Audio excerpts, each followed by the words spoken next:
I believe our bond is stronger now than at any time or point in my lifetime. The one thing I would say to China, too, at no time, I am the Speaker of the House. There's no place that China is going to tell me where I can go or who I can speak to, whether you be foe or whether you be friend. I'm not the general manager of the Houston Rockets. The Chinese Ministry of Foreign Affairs responding to that meeting this morning, vowing to take, quote, forceful measures in response to the serious wrongdoing of U.S.-Taiwan colluding together. That's from China. Joining me now, Michigan Congressman, member of the House Foreign Affairs, Transportation and Infrastructure Committees.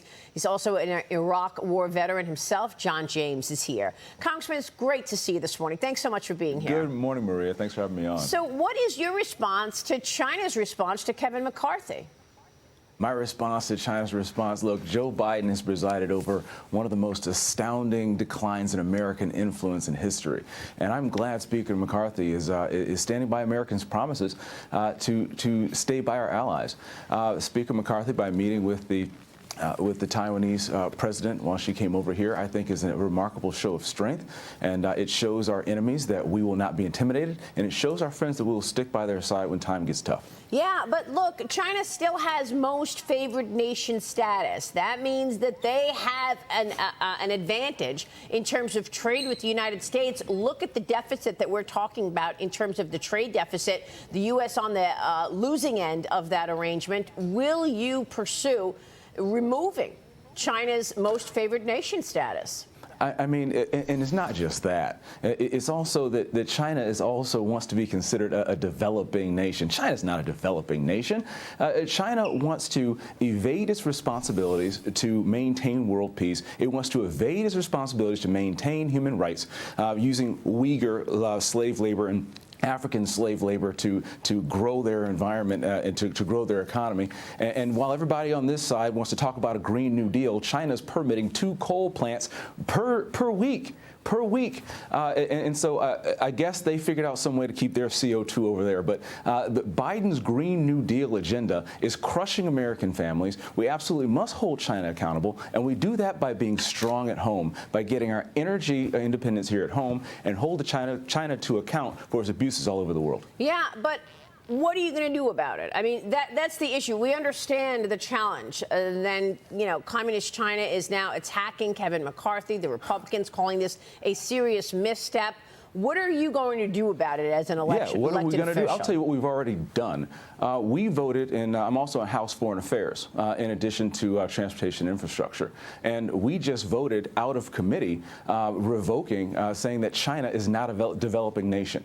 And by saying that China is not a developing nation, that removes some of their tax exemptions. That removes some of their favored nation statuses. That removes some of the things that this administration is allowing China to get away with. So I'm not going to tell you what we're going to do. I'm going to tell you what we've already done. Yeah. And then what we're going to do in the future is we're going to continue to hold China accountable for their abuses. I spoke with Secretary Blinken just a couple weeks ago, and we talked about passing H.R. 1 to maintain our energy independence so that we can assert our influence and dominance all over the world, so we can grow our economy here, so we can stop the war in Ukraine, so we can make sure that we stave off a war in Taiwan. What we're going to do is we're going to make sure that we reshore our critical mineral supply chain, which was what my amendment was in H.R. 1. What we're going to do is we're going to make sure we bring back our manufacturing independence because we rely so much on China for aluminum smelting, cobalt, lithium, and the like. Right. We need to reshore that, and Democrats are fighting us on it. This administration's fighting us on it. This administration is selling our strategic oil reserves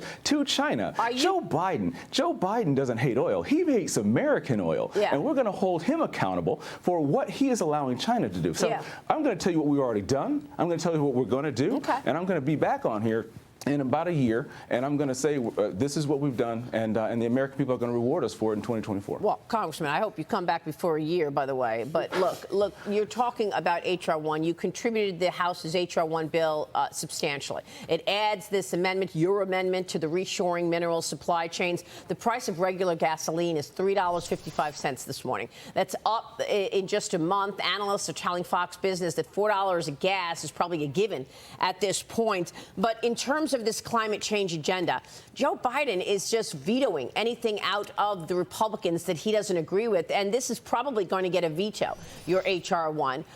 We know what they're doing in terms of these coal plants, but Joe Biden is hell-bent on pushing this climate change agenda forward.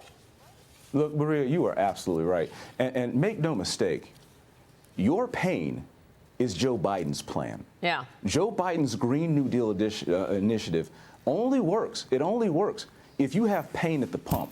If you have to see $3 and $4 and $5 gas at the pump, but it's okay because he can use America's strategic oil reserve to win elections. That's not what it was meant for. Under the previous administration, we were north of 600 million barrels in the strategic oil reserves. Now we're below 400. I know. And guess what? What makes matters even worse, while gas prices are creeping up, it's going to be a hard time to actually buy back our strategic oil reserves so we're secure here at home. Wow. Joe Biden is laser focused on a Green New Deal initiative that's going to hurt you, the American people, because he cares more about retaining power than he cares about lowering prices. Well, I think you make great lower points. prices for every American I got to household on interrupt you energy here by because we're running out of That's time. what Republicans are here to do, to lower your prices. Congressman, we're running out of time. I only have a few seconds here. Did you say a moment ago that the Democrats are fighting you on moving the supply chains out of China?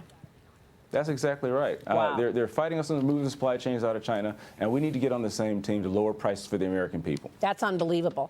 Congressman, we all know how reliant we are on the Chinese Communist Party. This needs to happen fast, and we've been talking about it a lot, but we don't see these supply chains moving over to America or even India or anywhere else anytime soon. How long is this going to take? Well, I have a supply chain background, run a supply chain business for over 10 years.